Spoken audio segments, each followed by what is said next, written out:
Makanya kalau ada potensi batu bara, potensi timah, emas, ini saya pikir kita kalau untuk hari ini tidak bisa jangan terlalu mengharapkan bahwa ini bisa kita eksploitasi secara maksimal karena jarak tentang kendali dari Gayuwas ke Medan itu sangat jauh. Biasanya itu cenderung akan mengambil daerah-daerah yang di pinggiran pantai karena laut itu adalah sebagai alat transportasi yang paling murah. Kemudian Bapak Ibu Nadia, karena publik sudah melihat jam, kemudian untuk intervensi membangun negeri ini tidak terlepas dari sumber dana. Kita ketahui sumber dana selain APBK, APBA dan ada APBE. Dan tentu ini yang harus kita maksimalkan. Ada sumber dana transfer dari APBE dan itu ada alokasi DAK misalnya. Tapi ini juga tidak terlepas. Harus partisipasi pemerintah daerah juga harus maksimal. Kita ketahui seperti DAK itu ada aplikasi sedia. Jadi kalaupun ada nanti nomenklatur untuk DAK, ketika pemerintah daerah tidak siap untuk mengupload program-program di aplikasi sedia ini, kita juga tidak dapat apa-apa.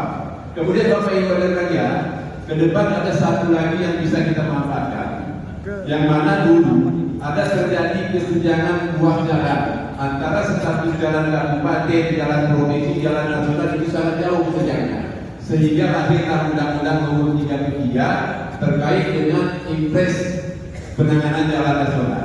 Jadi hari ini Bapak Ibu hadirin berbahagia, tidak ada lagi perlakuan khusus terhadap jalan kabupaten. Kalau dulu kan jalan kabupaten tidak boleh diintervensi oleh nasional, jalan provinsi tidak boleh diintervensi oleh APBD.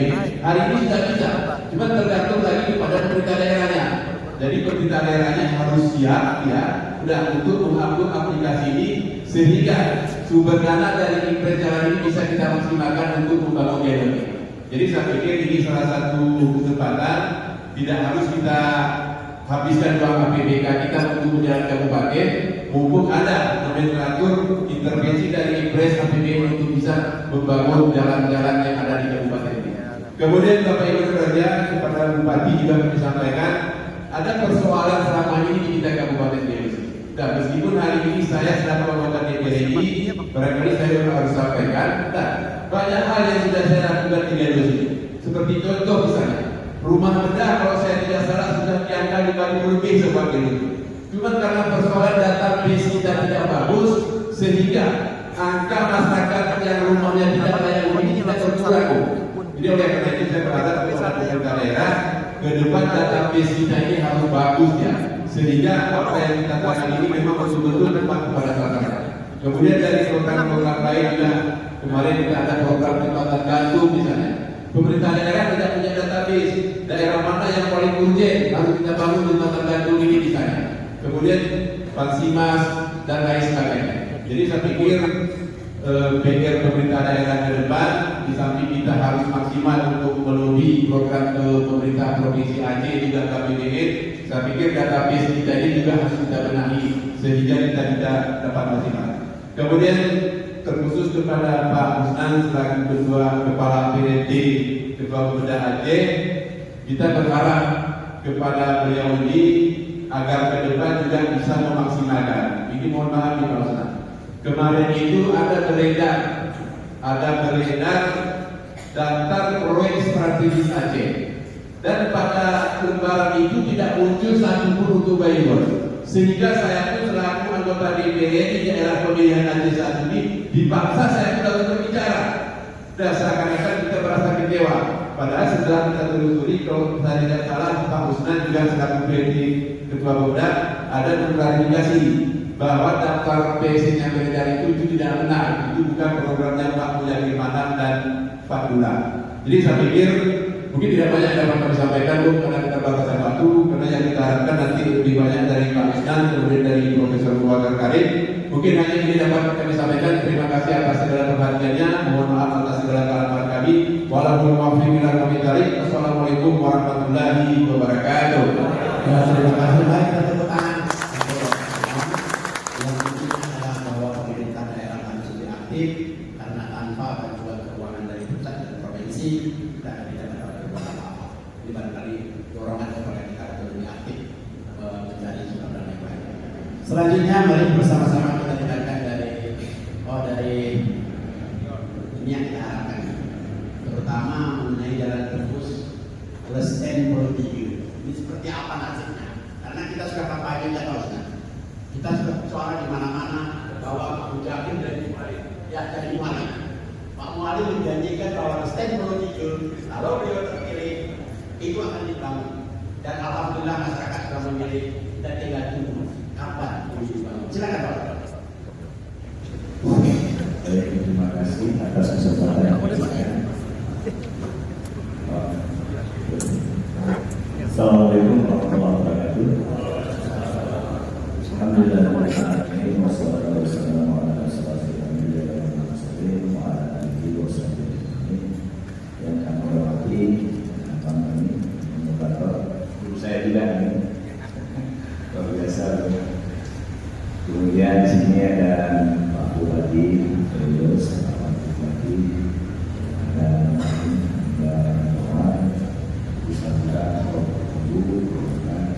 ada juga sana Bupati Senior, guru saya juga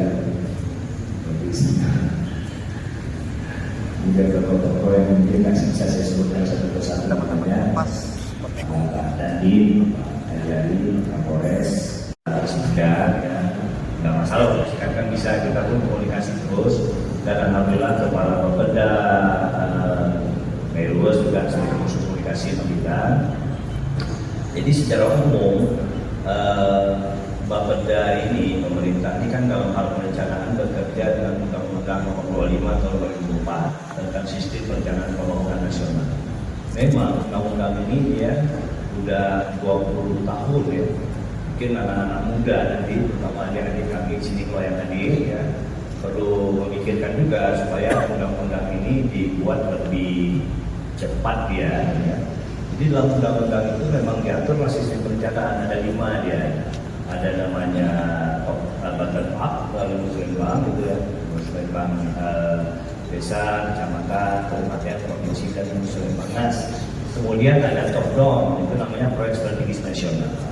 Jadi sekalian menjawab tadi, sebenarnya yang proyek strategis provinsi itu tidak ada. Tidak ada dalam kamus perencanaan. Yang ada itu program prioritas. Ada. Kalau proyek strategis nasional itu ketika presiden memutuskan, dia harus dianggarkan. Tapi gubernur, bupati tidak punya kewenangan menentukan proyek atau kegiatan, tetap melalui 5 mekanisme tadi. Jadi yang ada kontrol, badan A, kemudian ada namanya politik, mungkin ada. Tapi sekarang sistemnya pakai akun, pengajuan pakai SIP tadi, ada akunnya, berdewan pengajuan akun. Itu namanya politik. Kemudian ada partisipatif.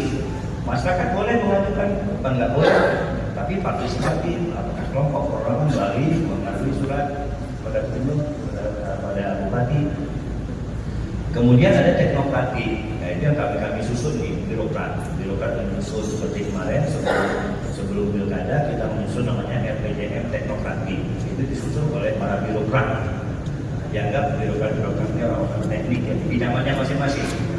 Itu bidangnya masing-masing. Nah, inilah alur terkait dengan gubernur kita ya Pak Mujahid dan Pak Abdullah ini, beliau fokus kepada yang terutama kemiskinan dan pengangguran terutama.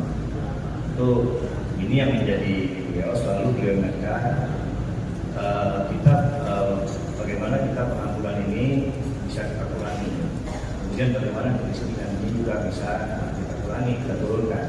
Alhamdulillah di 12 Februari beliau dilantik. 12 Februari ini sudah tanggal 10, berarti kira-kira hampir Maret, April ya, hampir 2 bulan ya. Beliau sudah meresmikan 2 buah pabrik.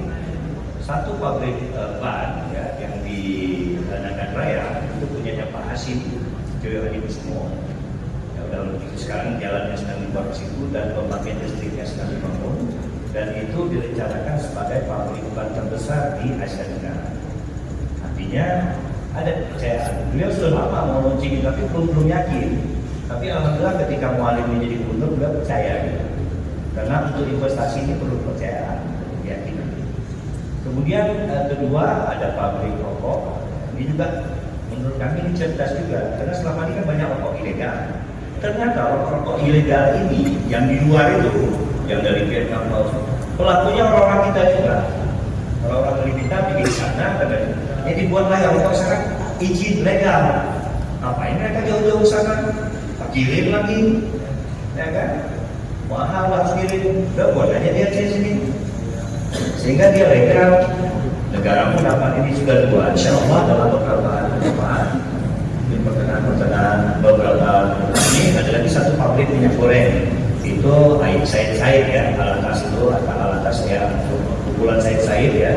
Apa istilah kita tuh Yetnon, ada yang pengusaha kita juga dan level nasional. Mereka boleh uang kawan-kawannya untuk pabrik minyak goreng. Setiap pendirian itu mulai selalu tanya berapa tenaga kerja yang bisa, berapa pengangguran yang bisa dikurangi. Kalau komitmen dari pabrik itu mereka nyatakan 1.000.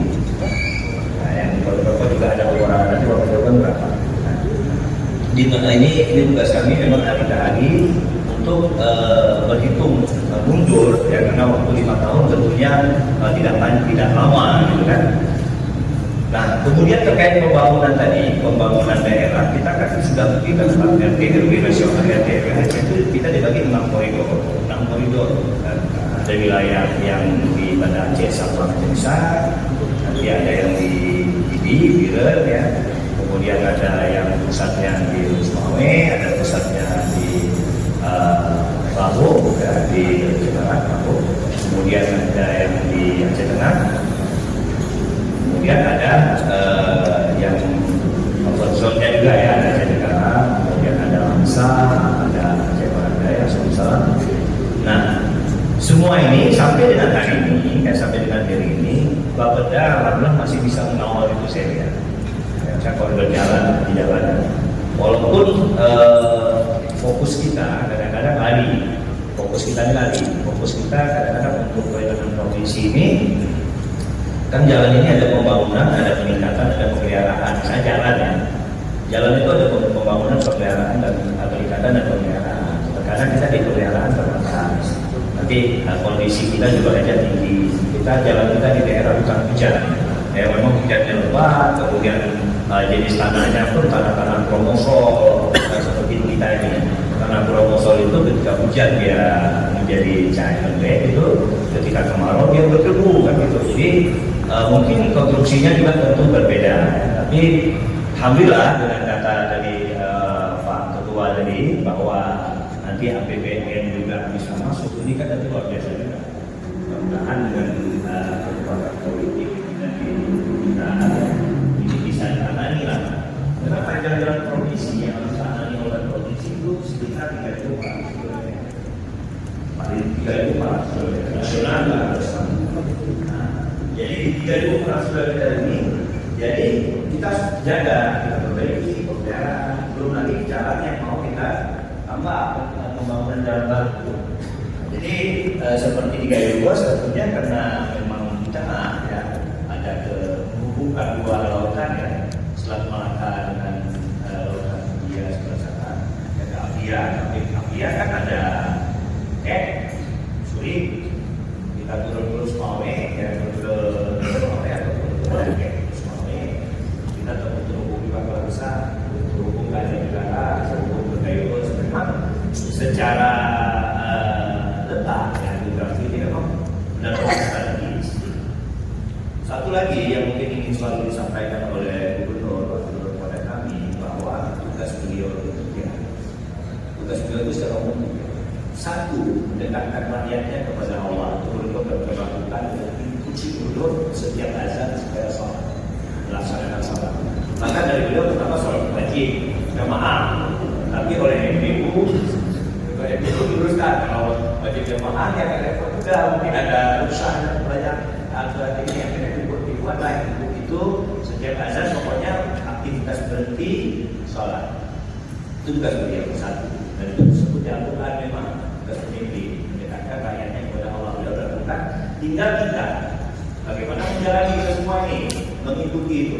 Beliau berkumpulkan, Pak Bupati juga hadir, semua bupati, Pak Pemda, Kapolda dikumpulkan, dibacakan itu semua kepala Satpol PB.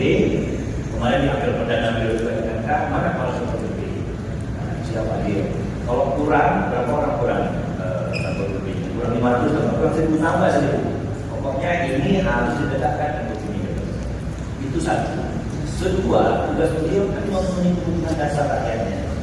Jangan lapar, jangan haus, punya rumah, ya, punya pakaian yang layak. Ini kebutuhan dasar. Ini juga alhamdulillah seperti di perumahan, misalnya ada 3.000 rumah di tahun ini, mungkin nanti dari wakil juga ada, dari pendidikan juga ada, dari rumah, ya kan. Kebutuhan dasar ini jangan ada rakyat kita kehujanan, yang kepanasan, kita kedinginan, kita malam. Artinya rumah yang layak untuk mereka. Kebutuhan dasar itu juga kewajiban. Nanti beliau sadar ya karena jadi akhirat mana Pak dia belum masih ada apa masih ada kawasan belum ada pakaiannya. Yang ketiga, tugas beliau memberi rasa aman.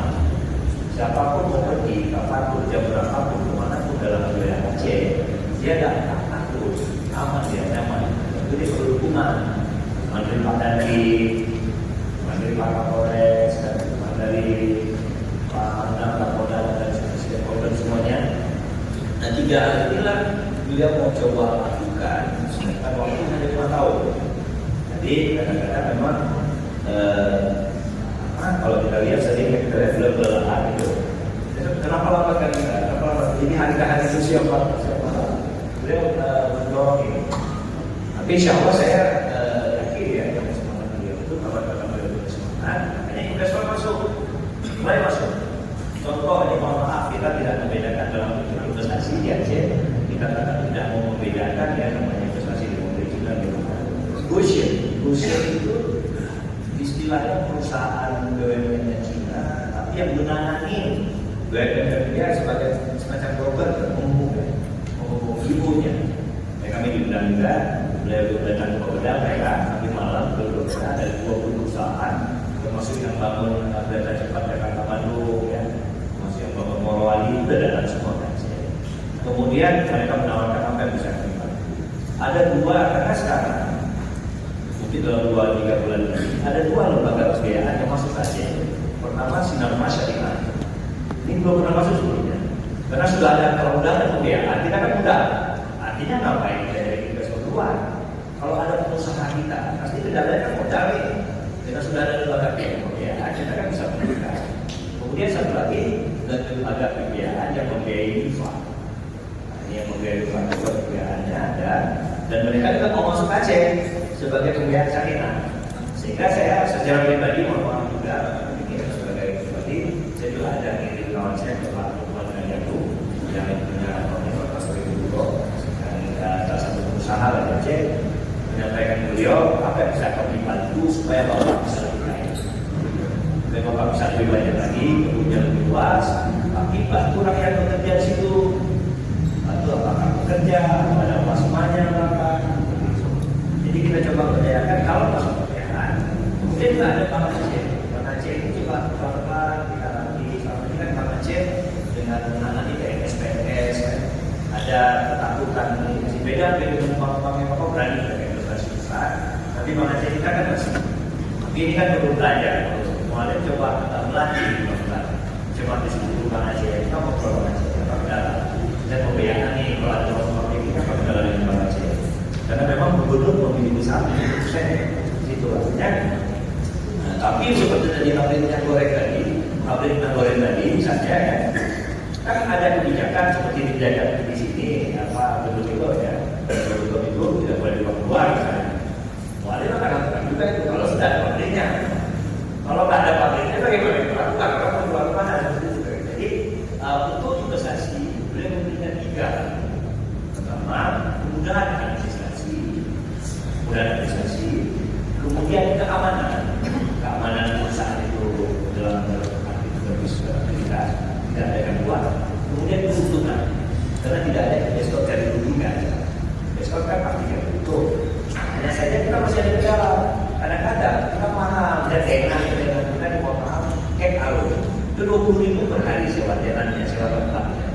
20.000 per hari kemarin Pak boleh kemarin 20 per hari. Mereka itu 30 tahun, dia 30 miliar lahan perusahaan sejarah. Ternyata dibeli 30 miliar dapat tanahnya juga. Akhirnya tenan kita nggak laku. Nah ini juga pelajaran bagi kita. Kalau nanti mau kita punya tenan apakah itu lahan perkebunan mungkin kerjasama dengan perusahaan gedung ini. Karena gedung luar biasa. Harganya itu bisa 3 kali lipat, 300% dari Turki. Saya belum ada, saya juga di Turki. Saya kirim bahan dari sini ke tolong saya masuk ke pabrik, bawa saya kirim ke Turki. Pertanyaan berapa ya? Waktu itu 11.000, saya itu 3.000. Harga 3.000 lagi di dalam sekilo. Sini 11.000 harganya.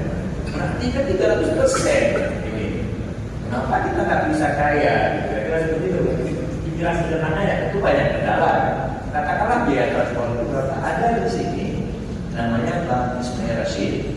Beliau itu ketua transportnya. Mungkin sekarang beliau sudah 5 yang sekarang membangun termasuk dia punya masih bulanan itu di ukuran kita juga beliau ini sekali membantu khusus di bidang beliau transportasi angkutan.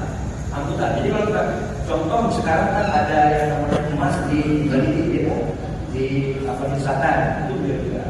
Kemudian Tanjung Balai itu juga ada di kalau kita ada masalah angkutan masalahnya lagi.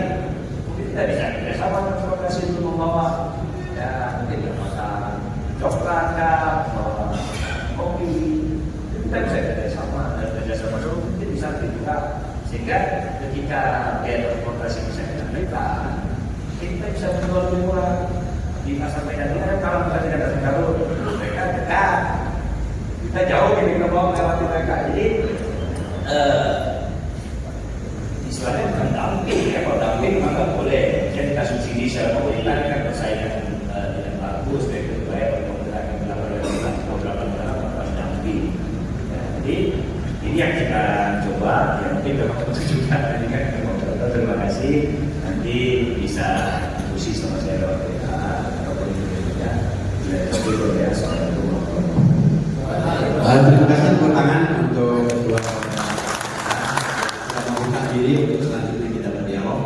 Sebelum saya lanjutkan, saya ingin menyampaikan salam hormat dan ucapan selamat datang kepada Bapak Safri Bibi.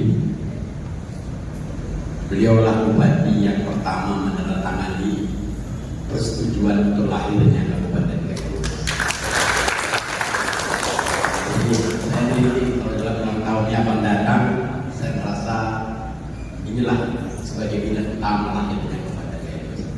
Kita tetap berharap beliau tetap sehat sebagai barangkali saksi bagaimana perjuangan lahirnya Kabupaten Lekus. Terima kasih Pak. Mohon maaf tadi tidak nampak. Selanjutnya kita dengarkan ini lebih mengerucut. Kalau tadi Pak Usman mencoba berhati-hati, saya paham juga.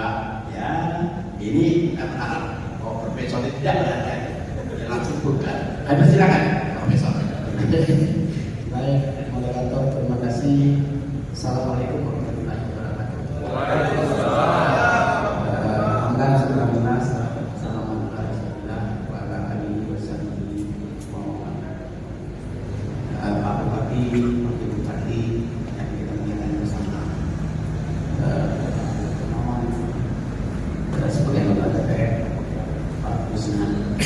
Bapak-bapak para pekerja, ketua dan para anggota DPR, orang tua kami Pak.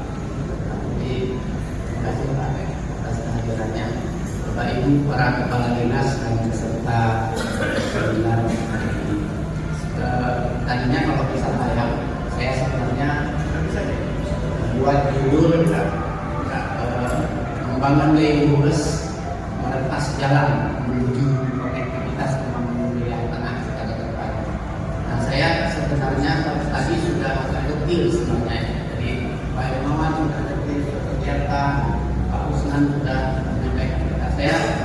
Bukan dulu itu di belakang saya mau sedikit naik ke atas. Saya punya mimpi tentang dan mimpi itu sebenarnya kita sepakat untuk tidak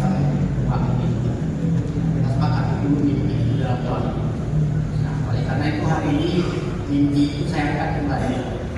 Kapan akan terjadi mimpi itu saya nggak tahu. Tapi ada mimpi saya dulu yang tidak pernah tahu kapan akan lahir, ternyata ada.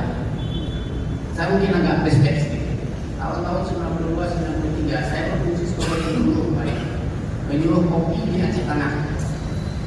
Penyuluh saya, ini ada Pak PT Kepala Aceh Tengah.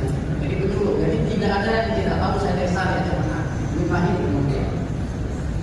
Saya dorong aja petani, tanam saja. Tahun 87, 88 itu Bapak, hanya 35.000 buah kebun kopi di Aceh Tengah. Tapi tahun 99, 2000 itu sudah menjadi 105.000.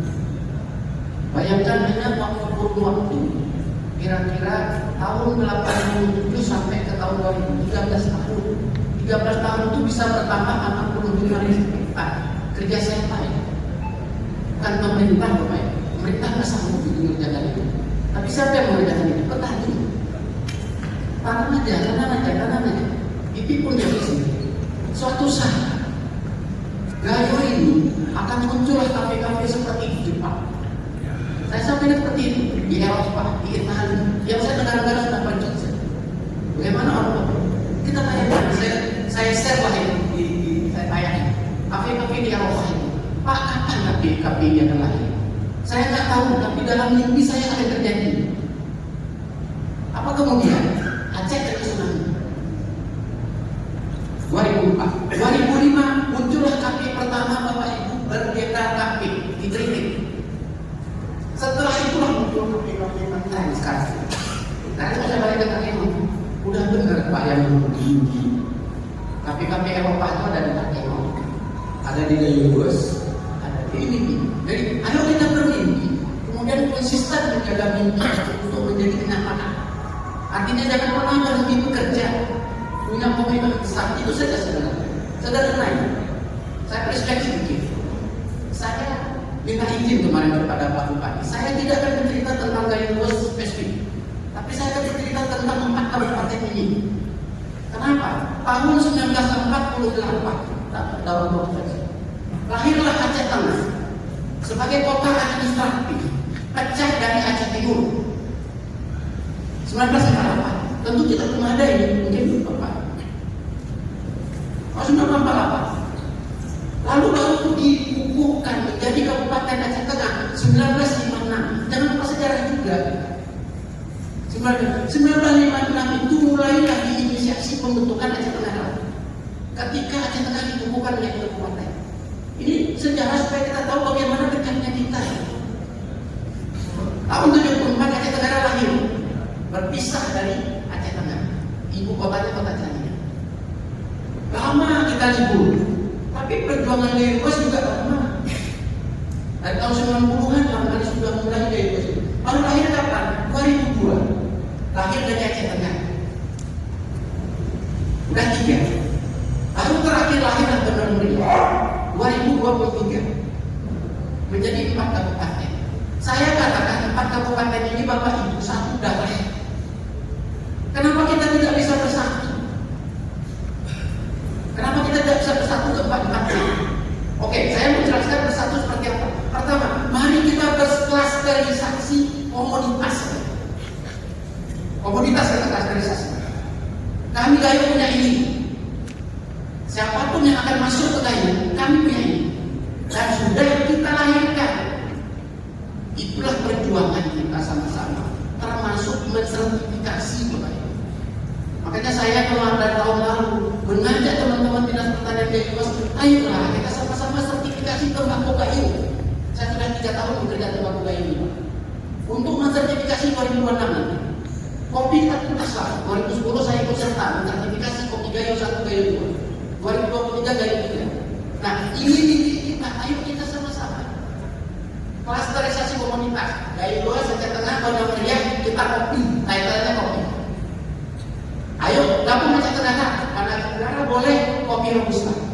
Kenapa tidak? Pak, di Takeno itu ekspor kopi itu blended.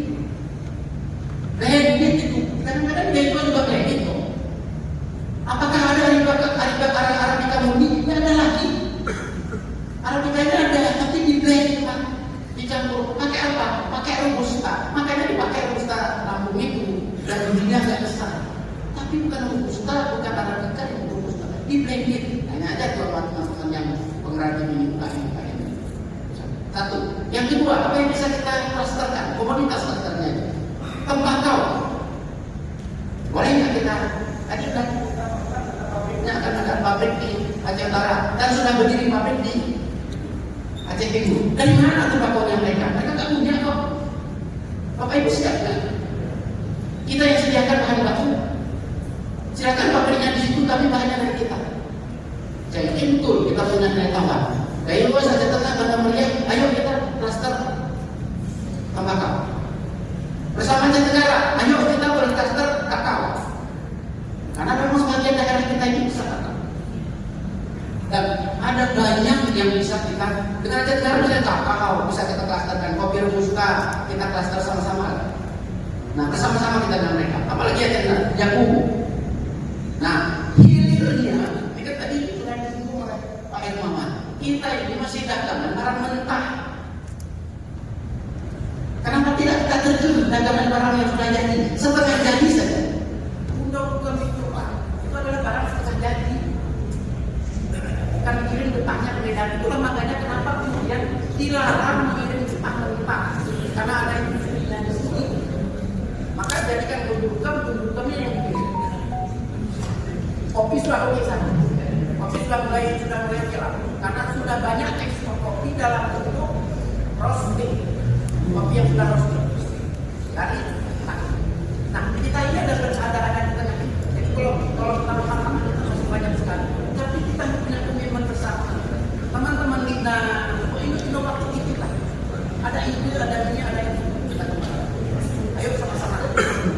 Nah, tapi semua yang kita bicarakan ini Bapak Ibu, karena kita berada kalau kita tidak ingin, maka tidak akan. Saya bermimpi 4 kabupaten ini, mau gabung satu saat dengan Sumber Salam dan dengan Sisi dan kabupaten lain, bisa nggak masing-masing kabupaten ini menjadi simpang-empaknya Aceh? Dari luas sudah simpang-empaknya dari luas. Ada ke Apia, ada ke Takengon, ada ke Aceh Timur, ada ke Aceh Tenggara. Aceh Tenggara pun sangat harus menjadi simpang-empak. Sekarang kan urus saja nih, Pak ya. Kita urus saja pelajaran Medan. Tapi kan sudah lama diinisiasi. Bagaimana dari Kota Canik, Muara Sunter, Lombok. Saya tadi malam saya tadi saya kompeti sampai saya datang saya kan mau benarkah jalan yang Muara Sunter Lombok itu di dalam Taman Nasional? Ternyata tidak benar adanya hutan lindung. Saya lihat itu koordinatnya saja. Ternyata bukan di Taman Nasional, adanya di Taman Nasional itu boleh juga kalau pusat seperti. Nah, tapi syaratnya apa? Kita minta. Pernah dikerjakan? Pernah Pak. Kita dulu ngerjakan Trumon, Bulu Suma, Muara Singgil. Itu di kawasan konservasi Suaka Marga Satwa Rawa Singgil. Di situ kita propos jalan sepanjang 40 kilo. Kita minta kepada menteri yang ngemis lah kita minta. Nah, untuk kebutuhan masyarakat apa salah kita ngemis? Apa kita kalau bisa pusat bahwa kita jatuh harga diri? Saya menganggap tidak ada kebutuhan masyarakat. Tapi memang kita ngemis. Bagaimana caranya nih Pak Menteri? Tolonglah, ini rakyat begini. Akhirnya, oke, ini caranya. Tembus saja jalan ini. Maka sekarang terbuka jalan dari Trumon, Suma, Muara Singgil. Kita Pak, semenjak kali di Mekah sudah berbicara terkait dengan ini Lestari 27 sampai sekarang belum lagi. Kenapa? Karena kita nggak mau ngemis. Wah kita gengsi ngemis. Ada ngemis untuk itu, saya kira tidak ada masalah. Dulu ini Lestari kita jadikan. Terima kasih lah. Ini ada Bupati Senior di sini yang mengaspal jalan itu. Kan kita buka saja ya. Sekarang terbuka ke sana. Walaupun sebenarnya Pak Bupati, kalau terbuka jalan ini, yang untung banyak sebenarnya bukan gaya luas. Saya ingin buka ini. Lestari 27 yang untung banyak bukan gaya luas Pak. Kita hanya untung akses. Untung akses saja.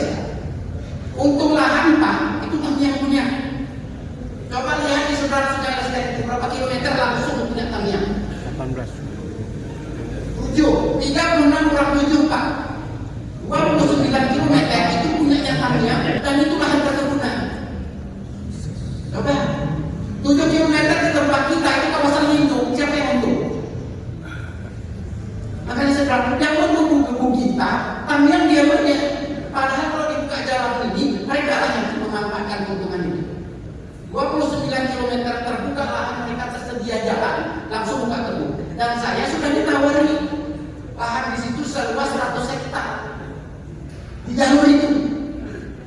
Tapi karena bukan tipe saya yang mau seperti itu, saya nggak mau saya.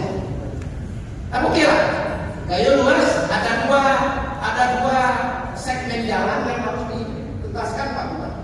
Kalau kita berjuang ke depan, satu adalah resten sepanjang 36 km. Satu lagi adalah Perlak Gemboyan. Ini juga sudah lama kita inisiasi. Perlak Gemboyan. Perlak naik ke atas tembus ke Gemboyan, tembusnya ke Jagong. Hanya 27 km. Bapak itu orang yang Pak Kepala Bapedadi dari Gemboyan itu naik ke atas tak pernah sampai di puncak. Tapi dari Perlak ada naik orang belum Pak. Kalau Bapak pergi ke Gemboyan atau ikan ke Gemboyan, sungai Jagong itu belok ke kiri sedikit, naik ke atas, itu sudah hampir di puncak itu 20 km. Tapi apakah ada naik dari Perlak? Belum. Jadi kalau itu kita tembuskan nanti, itu adalah keuntungan buat orang-orang Gemboyan yang sudah buka gedungnya satu orangnya masalah berdarahnya. Nah, itu gaya luas tentang Pak. Apa jalan-jalan kecil Pak? Tadi kita ada impres jalan-jalan. Nah, impres jalan-jalan desa. Artinya tidak ada kewenangan juga harus begini. Nah, itu satu gaya luas. Aceh Tenggara. Pak, apakah tidak akan lahir? Tapi kapan? Nanti kita nggak tahu kapan. Tadi Aceh Tenggara ke gaya luas, Aceh Tenggara ke Medan, Aceh Tenggara ke Muara Situler, Jombang, Singkil. Nah, kalau nanti yang di tengah ini mana pelabuhannya? Sebenarnya kita siap. Itu berapa kilometer sih? Dari Muara Situler ke Jombang? Kalau saya tidak salah ingat 92 km. Tapi kalau mau ringkas itu, mau masuk lagi, itu yang pernah diusul oleh almarhum Pak Murdin. Mana tuh? Di Pasir. Pak, di negara kita masih mahal dengan terowongan. Di Jepang kemana pergi terowongan? Jalan bawah tanah semua terowongan semua. Kenapa terowongan semua di sini? Tidak usah lingkungan dan murah. Memang bangunnya agak mahal, tapi murah perawatannya. Nggak ada longsor, nggak ada banjir, nggak ada ini. Maka waktu saya kepala Bapeda dulu, saya ngotot untuk kita tes kis terowongan Grutai. Tahu tes kis itu? Udah kita kasih ke Korea, Auslan suruh konsultasi dengan orang Korea itu. Pak, kami bangun gratis, tapi apa yang ada dalam gunung itu untuk kami kolek? Itu tawaran dari dulu.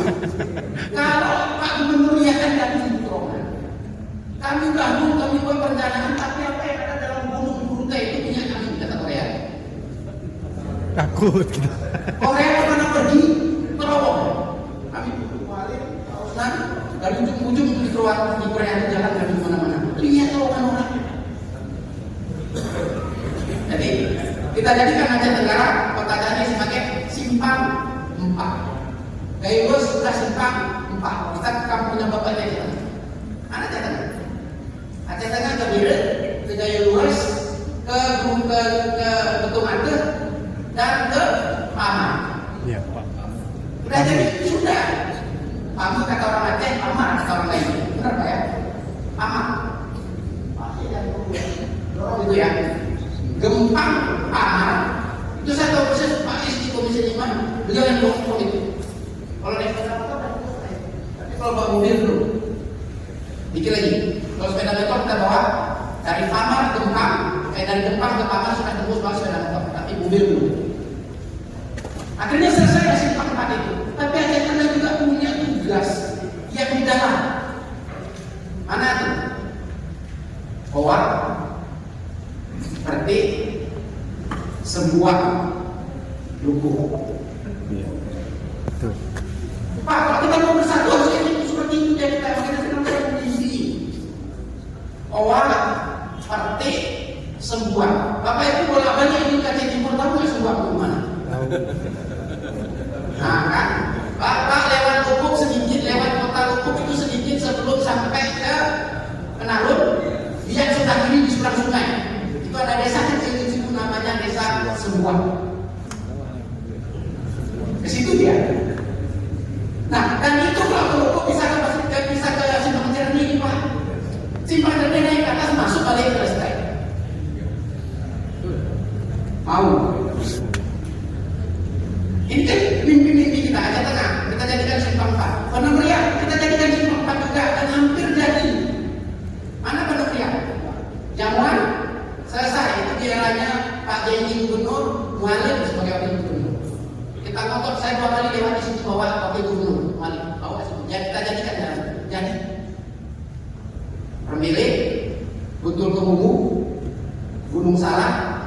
jamuan, kertas jamuan, itu semua selesai. Walaupun sering urusan saya biasa jalan itu. Itu satu, kepiring satu, ketakilan satu. Mana satu lagi? Samar kilang. Samar kilang. Nah, tapi jangan berhenti di samar kilang. Tadi pagi saya diskusi dengan Pak Bupati, Pak Kapolri. Saya bilang konsep saya samar kilang itu dibuka kembali. Kita teruskan jalannya, kita masuk ke kota tinggi, Aceh Timur. Oleh jatuhnya ke Pasir Putih atau Pantai Cermin, langsung ke Gindi. Dari Gindi itu jalan tembus ke Lukut lagi. Nah, apa persoalan kita kalau jalan kita teruskan? Yang tadi yang disampaikan Pak Ir, bahwa kita berada di dalam kawasan bahkan konservasi Taman Nasional Bromo. Tapi apakah tidak boleh dibangun? Mau boleh, Pak? Kalau pemerintah mengatakan bangun ya. Saya kasih contoh. Tol Banda Aceh City kemarin sudah dibuka 45 menit dari Cokpaya samping penjara. Karena rumah saya dekat di situ, saya masuk tolnya di situ. Masuk tol Cokpaya, keluar di Padang Biji 40 menit. Tapi memang jangan ikut saya lagi. Saya nyetir sendiri nggak akan ke pasar penanggung. Karena tol 40 menit kok. Pak, saya ingin sampaikan jalan ini di mana dibangun?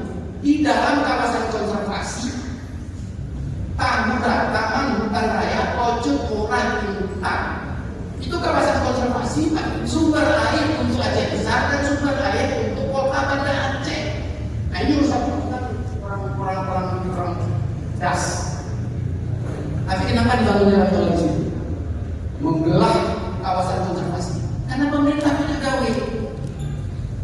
Nah, oleh karena itu, menurut saya, yang mau kita bangun ini serahkan ke pemerintah dan kita adjust bahwa kami perlu jalan ini. Pemerintah yang Mohon maaf, Prof. Waktu kita. Nah, saya 4 kabupaten ini masing-masing punya simpang. Kalau ini terjadi, mau dibawa ke mana produksi, tidak ada akan susah. Tapi kalau sekarang kita bicara, Gubernur Kabupaten Mas kenapa mau? Karena barangnya musuh Pak. Kenapa mau menurut kan tidak musuh barangnya? Kenapa kopi bisa datang emang? Karena bukan barang musuh, tapi bawa aja nih. Makanya kan harus lancar nih. Tapi mimpi saya tidak tahu kapan. Mungkin di cucu saya nanti atau di pion saya nanti bahwa jalan tol itu Banda Aceh membelah ke kota Kakeknya ke Gaya Luas keluarnya Medan.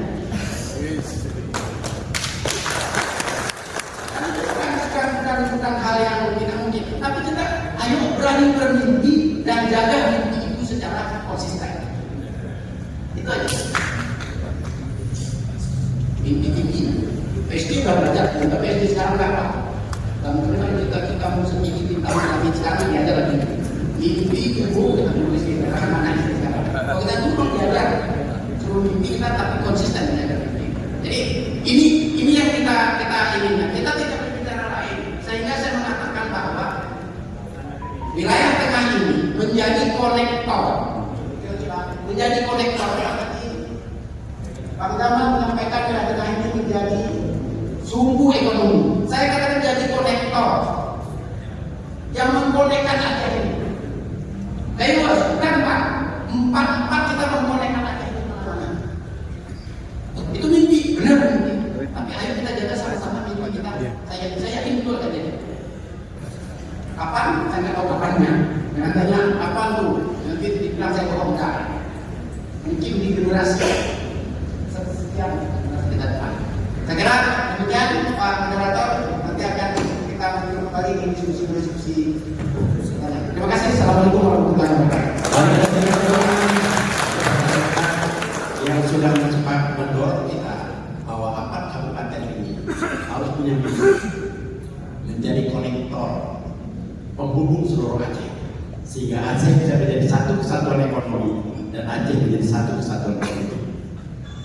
Ketika Aceh sudah bisa dihubungkan, maka lahirlah Aceh baru. Tidak ada lagi orang merasa lebih Aceh dari Aceh yang lain, dan tidak ada lagi orang yang merasa kurang Aceh dibandingkan Aceh yang lain. Karena akan lahir Aceh yang baru karena terhubungan secara budaya. Maka lahir budaya Aceh baru. Tidak ada lagi yang boleh mengatakan kami orang Aceh dan Anda bukan orang Aceh. Semua akan menjadi orang Aceh. Waktu kita untuk dulu jam 6 tinggal 15 menit. Khusus barangkali kepada saudara kami dari Bandar Meriah, kami kalau memang ada yang disampaikan dan diberi waktu sekitar 5 menit. Kami silakan Bandar Meriah dulu. Kasihkan mic-nya di depan. Kasihkan mic-nya sebentar.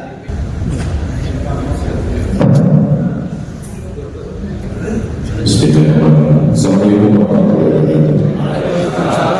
Pertama saya menyampaikan permohonan maaf dari Bapak Bupati Aceh Tengah tidak hadir hari ini dan bertitip salam kepada kita semua dan mengucapkan selamat ulang tahun Kabupaten Bangsa yang ke-23. Kami dari Aceh Tengah Pak, saya masih PRT Pak Kapolda dan dengan Pak Profesor sudah sering berdiskusi. Artinya pada kesempatan ini tadi Pak Profesor bercerita infrastruktur jalan. Bagaimana kalau kami dari Aceh mengatakan bagaimana kita membuat jalan depan ini yang harus jalan kita bangun, tapi jalan ini tidak memanfaatkan. Pertama kita bercerita tentang kopi gayo di Pak Profesor luar biasa. 20 tahun baru lahir indikasi geografis kopi Arabica gayo, gayo 1, gayo 2 dan hari ini gayo 3. Artinya produk kita bisa kita branding dengan indikasi geografis sehingga pasaran di luar negeri bisa langsung menyerap langsung ke Kabupaten Gayo. Contoh yang terdekat, produk Sriwangi. Produk Sriwangi ini yang tengah ini semua kawan-kawan saudara-saudara kami dari Gayo yang berkebun di Tanah Deber dan di Pulau Baru, di Butul Gunung. Semua saudara kami dari Gayo yang membawa bibit ke sana. Tapi kenapa ini tidak kita indikasikan geografis Sriwangi Gayo? Tapi itu proses. Dan kebetulan Pak Profesor berubah luar biasa. Ada calon dengan Pak Profesor ini bisa segera terrealisasi di demokrasi, indikasi geografis. Satu lagi, bagaimana komoditi yang luar biasa itu sudah dijelaskan. Pabrik rokok itu ada di Timur, tapi mereka tidak memiliki lahan perkebunan tembakau. Perkebunan tembakau yang terbaik ini di Gayo. Di Gayo tembakau luar biasa. Ini berdasarkan penelitian Pak Profesor. Tapi hari ini Pak Profesor mendukung kami di Tanimor meneliti produk gayo atau tembakau gayo mungkin bulan 2026 akan menentukan tembakau gayo dengan indikasi geografis. Gayonya yang kita tampilkan. Artinya kami di Kabupaten Aceh Tengah semua produk komoditi itu kalau bisa melekat gayo. Gayo itu bukan hanya Aceh Tengah, tapi benar-benar Aceh Tenggara dan Gayo. Ini yang coba keberanian kita. Bagaimana membranding produk itu menjadi gayo, semua produk bisa. Dan luar biasa ini pengalamannya tapi butuh proses. Mudah-mudahan di gayo itu ada produk yang kita branding dengan produk gayo, nama gayonya, sehingga infrastruktur jalan tadi bisa membawa hasil dari mereka. Jadi ini dapat sedikit pandangan dari kami. Terima kasih. Assalamualaikum warahmatullahi wabarakatuh.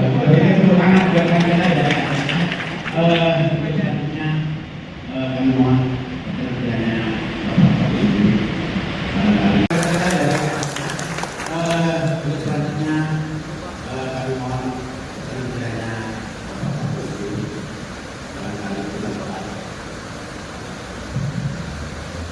Bismillahirrahmanirrahim. Assalamualaikum warahmatullahi wabarakatuh.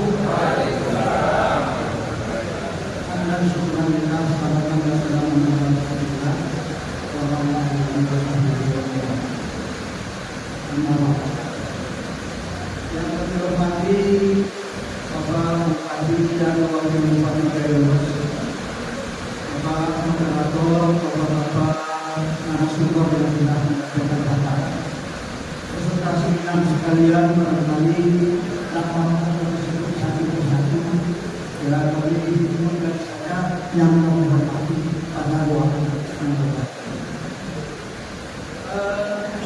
Pada kesempatan ini ingin saya menyampaikan tentang pertama apresiasi yang sangat mendalam dari apa yang sudah disampaikan oleh Bapak dari Bapak Provinsi Aceh, Bapak Profesor Muhammad Karim.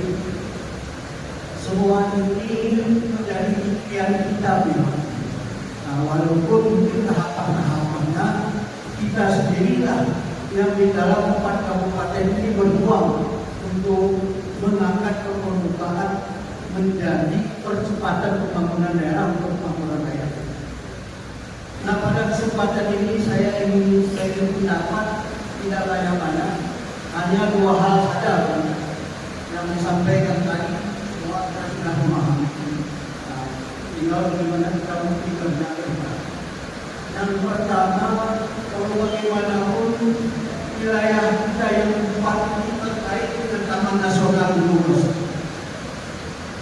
Taman Nasional Gunung perlu kita sepakati bersama di kabupaten ini supaya bisa direkonstruksi ulang. Karena lahan kita di pinggir Taman Nasional kita. Kalau saya bandingkan dengan besar Taman Nasional luar biasa besar. Mungkin lebih dari 65% dari lahan di Kayu berada di dalam Taman Nasional. Tidak bisa diapa-apa. Itu juga hanya negara dan kawan-kawan harus kita percaya. Semua terkait dengan Taman Nasional. Oleh karena itu saya minta supaya kita bersepakat interkonek antara empat kabupaten, minta kepada pemerintah pusat supaya dilakukan rekonstruksi ulang Taman Nasional. Lahan yang sudah dikuasai oleh sudah menghasilkan tidak supaya dilepaskan dari Taman Nasional. Nah, ini barangkali satu hal yang saya pikir semua kabupaten yang terkait dengan Taman Nasional Gunung ini supaya melakukan perubahan rencana tata ruang kabupaten yang masing-masing. Konek kabupaten ini hijau tata ruang kita. Saya yakin sudah di atas 5 tahun tata ruang kita ini ratusan perubahan. Nah, ini yang pertama. Kemudian yang kedua, bagaimana kita segera memindahkan potensi-potensi yang sudah disebut-sebutkan. Salah satu potensi besar di kawasan Taman Nasional Gunung Leuser ini dengan keindahan alamnya, topografi yang begitu sangat indah dan menantang. Saya minta ini supaya mendatangkan PKD ke depan, kita konekkanlah masalah pengembangan pariwisata yang 4 kabupaten ini. Saya tahu di Aceh Tengah ada Lotawarnya, saya tahu ada di Bandar Meriah, ada Burni Telong, ada Radio Rimbaraya, itu menjadi ekor. Begitu juga wilayah luas, ada puncak angkasa di atas sana, ada Sekepuk di bawahnya, yang hari ini sudah mulai diusahakan objek-objek wisata yang masih sifatnya kecil-kecilan. Barangkali ini kalau kita jadikan seperti Genting Island, dari bawah ini sampai puncak sana, ini akan menjadi ikon pariwisata kita. Itu juga kawasan untuk 29 hektar kita berbatasan dengan